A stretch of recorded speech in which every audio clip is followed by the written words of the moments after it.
Hi అండి, welcome to my channel. ఈరోజు fish fry ఎలా చేసుకోవాలో మీకు చూపిస్తాను. ఫిష్ను బాగా శుభ్రంగా కడుక్కోండి.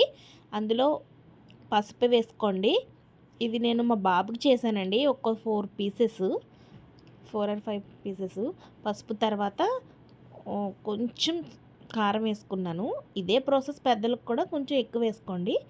ఒక నిమ్మకాయ చుక్కలు 2, 3 వేసుకున్నాను.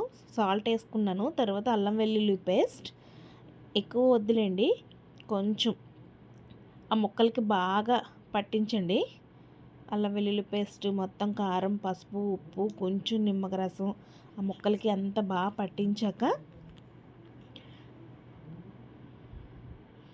ఇష్టంగా తింటారండి. పులుసు కన్నా ఫ్రై ఇష్టంగా తింటారు కదా పిల్లలు. ఒక బాండీ పెట్టుకొని ఆయిల్ వేసుకొని ఈ ముక్కలు వేసుకొని కొంచెం కరివేపాకు, కొత్తిమీర పైన వేసుకోండి. ఫిష్ ఫ్రై రెడీ అయిపోయిందండి.